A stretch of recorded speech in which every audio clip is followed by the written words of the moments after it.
ಬರಲ್ಲ, ಜನರಿಗೆ ಅನುಕೂಲ ಆಗುತ್ತೆ. ದಯವಿಟ್ಟು ಮಾಡಿಕೊಡ್ಬೇಕಾಗಿ ಮತ್ತೊಮ್ಮೆ ವಿನಂತಿ ಮಾಡ್ತೀನಿ.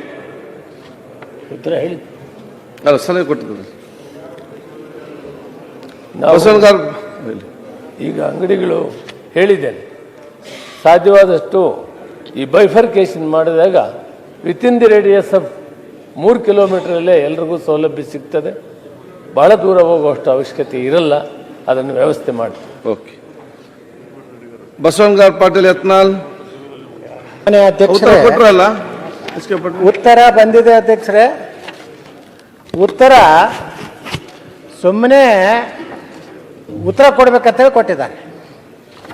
ಹೊಸ ಹೊಸ ಕನ್ನಡದ ಶಬ್ದಕೋಶದಲ್ಲಿ ತೆಗೆದು ಈ ಸರ್ಕಾರ ಬಂದಾಗ ಹೇಳಿತ್ತು ಪ್ರತಿ ವರ್ಷ 1 ಲಕ್ಷ ಹುದ್ದೆಗಳನ್ನು ನಾವು ತುಂಬ್ತಿರ್ತೇವೆ.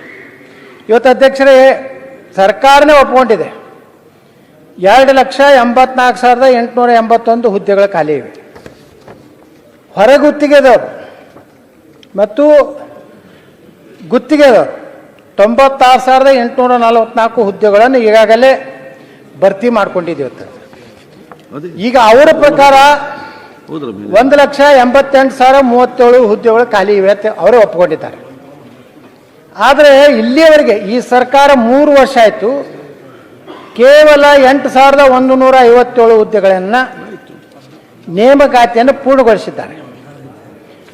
3,081 ಹುದ್ದೆಗಳ ನೇಮಕಾತಿ ಪ್ರಗತಿಯಲ್ಲಿರುತ್ತದೆ. ಮುಂದೆ ಹೇಳ್ತಾರೆ ಅಧ್ಯಕ್ಷರೇ, ವಿವಿಧ ಇಲಾಖೆಗಳಲ್ಲಿ ಖಾಲಿ ಇರುವ ಹುದ್ದೆಗಳ ಎದುರಾಗಿ 24,300 ಹುದ್ದೆಗಳನ್ನು ಭರ್ತಿ ಮಾಡಲು ಆರ್ಥಿಕ ಇಲಾಖೆ ಅನುಮೋದನೆ ನೀಡಿದೆ. ಓಕೆ, ಇದು ಕರೆಕ್ಟ್. ಅನುಮೋದನೆ ನೀಡಿದ್ದ ಅಂತ ಶಬ್ದಕ್ಕೆ ಉಪಯೋಗ ಮಾಡ್ಯಾರ. ಮುಂದುವರೆದು ಕಲ್ಯಾಣ ಕರ್ನಾಟಕ ನಾವು ಭಾಳ ಅಭಿವೃದ್ಧಿ ಮಾಡ್ತಾ ಇದ್ದೀವಿ, ನಾವೇ ಆರ್ಟಿಕಲ್ 371 ತಂದಿರ್ತೇವೆ ಹೆಗ್ಗಳಿಕೆ ತಗೋತಾರಲ್ಲ, ಅಲ್ಲಿ 32,132 ಖಾಲಿ ಇರುವ ಹುದ್ದೆಗಳ ಪೈಕಿ 80% ಹುದ್ದೆಗಳನ್ನು ನೇಮಕಾತಿ ಮಾಡಲು ಅಧ್ಯಕ್ಷರೇ ಎಷ್ಟು ಚೆನ್ನ ಒಳ್ಳೆ ವರ್ಡ್ಗಳನ್ನು ಈ ಆರ್ಥಿಕ ಇಲಾಖೆದವ್ರು ಭಾಳ ಬುದ್ಧಿವಂತರದ ಕೆಲಸ ಅಂತ ಏನೂ ಮಾಡೋದಿಲ್ಲ, ಟ್ಯಾಕ್ಸ್ ಕಲೆಕ್ಷನ್ ಮಾಡೋದಿಲ್ಲ, ಹೆಚ್ಚಿಗೆ ಏನೂ ಮಾಡೋದಿಲ್ಲ, ಬರೇ ತಮಗೆ ಬೇಕಾದವ್ರಿಗೆ ಅಷ್ಟು ಹಣ ಕೊಡೋದು ಬಿಟ್ಟರೆ ಏನೂ ದಂಧ ಇಲ್ಲ. ಹೇಳ್ತಾರೆ ಆರ್ಥಿಕ ಇಲಾಖೆಯಿಂದ ಗಮನ ನಾ ಹೇಳ್ತೀನಿ ಅಧ್ಯಕ್ಷರೇ, ಅದು ಆ ಶಬ್ದಗಳು ಹೇಳ್ಬೇಕಲ್ಲ. ನೀವು ಓದ್ತಾ ಪರಿಭಾವಿತ ಯಾರಿಗೂ ತಿಳಿದಿಲ್ಲ, ಕನ್ನಡ ತಿಳಿದಿಲ್ಲ, ಇದು ಹೊಸ ಕನ್ನಡ ನಿಮಗೂ ತಿಳಿದಿಲ್ಲ, ನಮಗೂ ತಿಳಿದಿಲ್ಲ. ಪರಿಭಾವಿತ ಸಹಮತಿಯನ್ನು ನೀಡಲಾಗಿದೆ. ಏನು ಅಧ್ಯಕ್ಷರೇ, ಡೀಮ್ಡ್ ಕನ್ಕರೆನ್ಸ್, ಡೀಮ್ಡ್ ಕನ್ಕರೆನ್ಸ್ ಒಂದು ಬೇರೆ, ಕನ್ಕರೆನ್ಸ್ ಒಂದು ಬೇರೆ, ಅಲ್ಲಿದಿಂದ ಮತ್ತೊಂದು ಇನ್ನೊಂದು ಶಬ್ದ ಜೋಡಿಸ್ತಾರೆ. ಅದರ ಉದ್ದೇಶಪೂರ್ವಕವಾಗಿ ಈ ಸರ್ಕಾರ ನೇಮಕಾತಿಗೆ ಮಾಡ್ಕೊಲಾರ್ದೇ ಈಗಾಗಲೇ ದುಡ್ಡು ಇಲ್ಲ ಸರ್ಕಾರನಾಗ, ಇದೇ ರೀತಿ ನಿರುದ್ಯೋಗ ಯುವಕರು ಇವತ್ತು ಹೋರಾಟ ಮಾಡ್ತೀರಿ ಅಂದರೆ ಪೊಲೀಸರ ಬಲ ಉಪಯೋಗಿಸಿ ಮುಂಜಾನೆ 5 ಗಂಟೆಗೆ ಅವರು ವಿದ್ಯಾರ್ಥಿ ಸಂಘಟನೆದವ್ರನ್ನ ಅರೆಸ್ಟ್ ಮಾಡೋದು, ಚಿತ್ರಹಿಂಸೆ ಕೊಡೋದು, ನಿಮ್ಮ ಭವಿಷ್ಯ ಹಾಳು ಮಾಡ್ತೀನಿ ಅಂತ ಪೊಲೀಸರ ಮೂಲಕ ಧಮಕಿ ಕೊಡೋದು. ಮುಂದೇನು ಮಾಡ್ತಾರೆ ಅಧ್ಯಕ್ಷರೇ, ಹೇಳ್ತಾರೆ ಹೊರಗುತ್ತಿಗೆ ಒಳಗುತ್ತಿಗೆ ಕಾಯಂಗೊಳಿಸೋದ್ರ ಬಗ್ಗೆ ಸರ್ಕಾರದ ನಿಲುವು ಏನಂತ ಕೇಳಿದ್ರೆ, ಹೊರಗುತ್ತಿಗೆ ಒಳಗುತ್ತಿಗೆ ನೌಕರನ್ನು ಕಾಯಂಗೊಳಿಸುವ ಕುರಿತು ಸರ್ಕಾರದ ಮುಂದೆ ಯಾವುದೇ ಪ್ರಸ್ತಾವನೆ ಇಲ್ಲ. ಪ್ರಸ್ತಾವನೆ ಇಲ್ಲ ಅಂದ್ರೆ ಅದನ್ನು ಖಾಲಿನೇ ಉಳಿದಲ್ಲ ಅಧ್ಯಕ್ಷರೇ. ಹಂಗಾದ್ರೆ 2,84,000 ಖಾಲಿ ಇದೆ ಹುದ್ದೆ. ನೀವು ಒಳಗುತ್ತಿಗೆ ಪಾಪ 20-30 ವರ್ಷ 1-2 ವರ್ಷ ಉಳಿದಿರ್ತದೆ ಸರ್ವಿಸು. ಇವತ್ತು ಪೌರ ಕಾರ್ಮಿಕರಿದ್ದಾರೆ ಪಾಪ, ನಮ್ಮಲ್ಲಿ ಬರ್ತಾರೆ ಪೌರ ಕಾರ್ಮಿಕರು, ಇನ್ನೂ 1 ವರ್ಷ ಉಳಿದದ್ರಿ, 28-29 ವರ್ಷ ನಾ ಕೆಲಸ ಮಾಡೀನಿ, 1 ವರ್ಷ ಪರ್ಮನೆಂಟ್ ಮಾಡುತ್ತಾರೆ, ಅದನ್ನು ನಾವು ಮಾಡೋದಿಲ್ಲ ಅಂತ ಹೇಳ್ತಾರೆ. ಅಂದಾಗ ಇದೇ ರೀತಿ ಸರ್ಕಾರ ಈ ರಾಜ್ಯದ ನಿರುದ್ಯೋಗ ಯುವಕರ ವಿರುದ್ಧ ಈ ರೀತಿ ಸುಮ್ಮನೆ ಮೀಸಲಾತಿ, ನೀವೇ ಹೇಳಿದ್ರಿ ಮೀಸಲಾತಿ ಎಲ್ಲ ಕ್ಲಿಯರ್ ಆಗಿದೆ, ಈ ಒಳ ಮೀಸಲಾತಿ ಕೊಟ್ಟಿರಿ, ಇಂಪ್ಲಿಮೆಂಟ್ ಮಾಡಿ. 2.5 ವರ್ಷ ಆಯ್ತು, ಈ ಒಳ ಮೀಸಲಾತಿ ಸಮಸ್ಯೆ ಬಗೆಹರಿಸ್ತಾ ಇಲ್ಲ, ಬರೀ ದೊಡ್ಡ ದೊಡ್ಡ ಫುಲ್ ಪೇಜ್ ಅಡ್ವರ್ಟೈಸ್ಮೆಂಟ್ ಕೊಟ್ರಿ. ಇದೇ ರೀತಿ ಸರ್ಕಾರ ಹೋದ್ರೆ ಕರ್ನಾಟಕದಲ್ಲಿ ನೇಪಾಳದಂತ ಕ್ರಾಂತಿ ಆಗೋದು ದೂರ ಇಲ್ಲ. ಇದನ್ನ ಎಚ್ಚರಿಕೆನೇ ಈ ರಾಜ್ಯದ ಮುಖ್ಯಮಂತ್ರಿ ಆ ಸರ್ಕಾರ ಕೊಡ್ತೀನಿ. ನೀವೇನಾದ್ರೂ ಇದೇ ಉದ್ದಟತನ ಇದೇ ರೀತಿ ಜನರ ತಪ್ಪಿಗೆ ಕೆಲಸ ಮಾಡಿದ್ರೆ ಈ ರಾಜ್ಯದ ಯುವಕರು ಸುಮ್ಮಕೊಂಡಿರುವುದಿಲ್ಲ. ಓಕೆ, ಸನ್ಮಾನ್ಯ ಅಧ್ಯಕ್ಷರೇ, ಸರ್ಕಾರ ಏನು ಪ್ರಯತ್ನ ಮಾಡ್ತಾ ಇದೆ,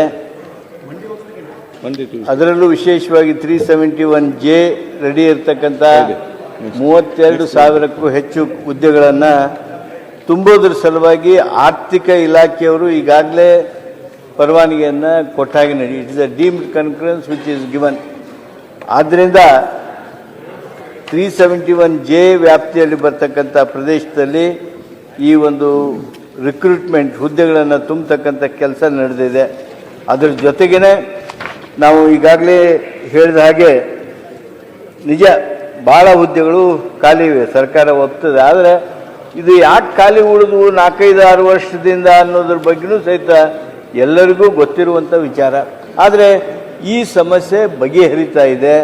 ಆ ಹರಿಸೋದಕ್ಕೆ ಏನೇನು ಮಾಡಬೇಕು ಅನ್ನೋದಕ್ಕೆ ನಾ ಈಗಾಗಲೇ ಮೊದಲೇ ಸಲ ಹೇಳಿದ ಹಾಗೆ ಮೀಸಲಾತಿಯ ಕುರಿತಂತೆ ಕಾನೂನನ್ನು ಸಹಿತ ಮಸೂದೆಯನ್ನು ಸಹಿತ ಈ ಸದನದಲ್ಲಿ ಇನ್ನು 2-3 ದಿವಸದಲ್ಲಿ ನಾವು ಅದನ್ನ ಮಂಡನೆ ಮಾಡಲಿದ್ದೇವೆ.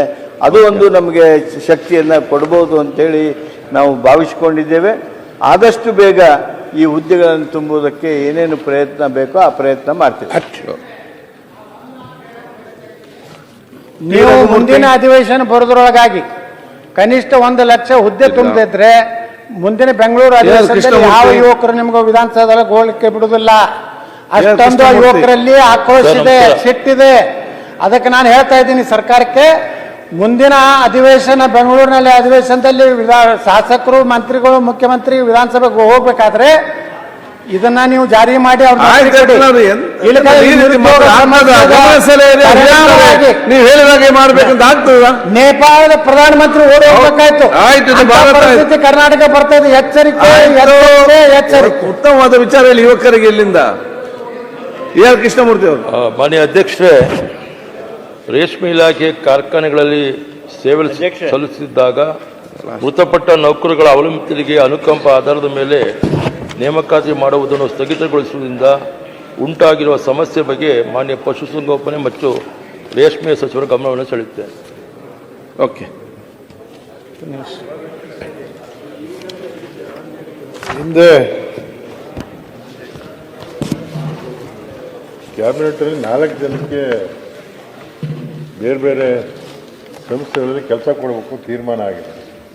ಬಟ್ ಅದು ಇದುವರೆಗೆ ಅವ್ರು ಕೆಲಸಕ್ಕೆ ತಗೊಂಡಿಲ್ಲ, ಅವ್ರು ರಿಜೆಕ್ಟ್ ಮಾಡಿದ್ದಾರೆ. ಅವ್ರನ್ನ ಯಾಕೆ ರಿಜೆಕ್ಟ್ ಮಾಡಿದ್ದಾರೆ ಅಂತೇಳಿ ಪರಿಶೀಲನೆ ಮಾಡಿ ಅದನ್ನು ಮುಂದೆ ಕೆಲಸಕ್ಕೆ ಹೋಗೋಕೆ ಏನಿದೆ ಅವ್ರ ತೊಂದರೆ ಅಂತ ಕೇಳಿ ಅವ್ರು ತೀರ್ಮಾನ ಮಾಡಿ. ಮಾನ್ಯ ಅಧ್ಯಕ್ಷರೇ, ಮಾನ್ಯ ಸಚಿವರಲ್ಲಿ ಮಾನ್ಯ ಸಚಿವರು ಹೇಳಿದ ಹಾಗೆ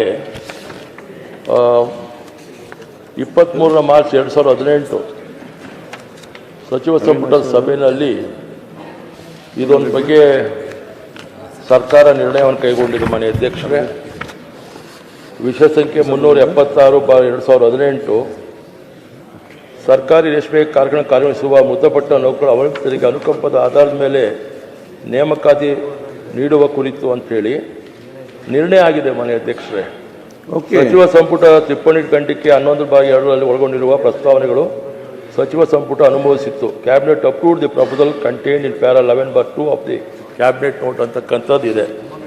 ಆದರೂ ಕೂಡ ಇವರಿಗೆ ಉಳಿದಂಥವ್ರಿಗೆ ಸುಮಾರು 86 ಜನಕ್ಕೆ ಉದ್ಯೋಗವನ್ನು ಅವಕಾಶ ಮಾಡಿಕೊಟ್ಟಿದ್ದಾರೆ. 83 ಜನಕ್ಕೆ. ಇನ್ನು ಉಳಿದಂಥವ್ರಿಗೆ ಅದು ಅವಕಾಶ ಆಗಿಲ್ಲ. ಹಾಗಾಗಿ ಈ ಅಧಿಕಾರಿಗಳು ಉದ್ಯೋಗ ನೀಡಿರುವುದಿಲ್ಲ. ಒಟ್ಟಾರೆಯಾಗಿ ಸಂವಿಧಾನ 14ನೇ ವಿಧಿಯನ್ನು ಇವರು ಉಲ್ಲಂಘಿಸುತ್ತಾರೆ ಅಂತಕ್ಕಂಥದ್ದನ್ನು ನಾನು ಸದನ ಗಮನಕ್ಕೆ ತರಬಯಸ್ತೇನೆ. ಇವರಿಗೆ ನ್ಯಾಯಯುತವಾದ ರೀತಿಯಲ್ಲಿ ಅನುಕಂಪದ ಮೇಲೆ ಉದ್ಯೋಗವನ್ನು ಕೊಡುವಂಥದ್ದಕ್ಕೆ ಸರ್ಕಾರ ಮುಂದಾಗಬೇಕು, ಕ್ಯಾಬಿನೆಟ್ ಡಿಸಿಷನ್ ಪ್ರಕಾರ. ಮಾನ್ಯ ಅಧ್ಯಕ್ಷ, ನಾನು ಆಗಲೇ ಹೇಳಿದ್ದೇನೆ ಅಧ್ಯಕ್ಷ, ಇದು ಯಾಕೆ ಅವ್ರು ರಿಜೆಕ್ಟ್ ಮಾಡಿದೆ ಅಂತ ಗೊತ್ತಿಲ್ಲ. ಏನೋ 5 ಅಧಿಕಾರಿಗಳನ್ನು ಕರೆದು ಚರ್ಚೆ ಮಾಡಿ ಏನಾಗಿದೆ ಅಂತ ತಿಳಿದ ಅವ್ರಿಗೆ ಏನು ಅವಕಾಶ ಆಗುತ್ತೆ ಮಾಡಿಕೊಡ್ತಾರೆ. ಗೋಪಾಲ್ ಕೃಷ್ಣ ಬೇಲೂರು. ಮಾನ್ಯ ಅಧ್ಯಕ್ಷ, ಒಂದು ನಿಮಿಷ. ಇದಕ್ಕೆ ಉಪಸಂಪುಟ ಇದು ಕಮಿಟಿ ಫಾರ್ಮ್ ಆಗಿತ್ತು. ಹಿಂದೆ ಚಂದ್ರಪ್ರಭಾ ಅವರಿದ್ದಾಗ ಅವರಿಗೆ ACS ಆಗಿದ್ದ ಸಂದರ್ಭದಲ್ಲಿ ಒಂದು ಕಮಿಟಿ ರೆಕಮೆಂಡೇಶನ್ ಕೂಡ ಆಗಿ ಕ್ಯಾಬಿನೆಟ್ಗೆ ಬಂದು ಕ್ಯಾಬಿನೆಟ್ ಡಿಸಿಷನ್ ಇರೋದು. ಅದು ಸ್ವಲ್ಪ ಹೇಳಿದ್ರು ಅವ್ರಿಗೆ. Please reexamine that issue and please justify the cost.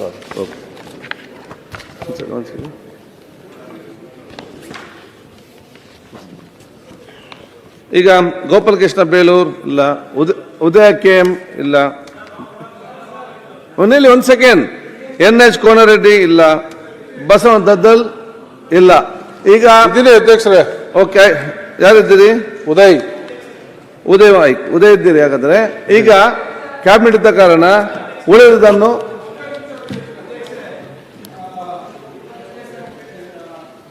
ಪ್ರಶ್ನೆ ಸಂಖ್ಯೆ 17 ಮತ್ತು 22 ಮಾನ್ಯ ಹಿರಿಯ ಸದಸ್ಯರಾದ ಕೃಷ್ಣಪ್ಪ ಅವರು ಕೇಳಿದ್ದಾರೆ.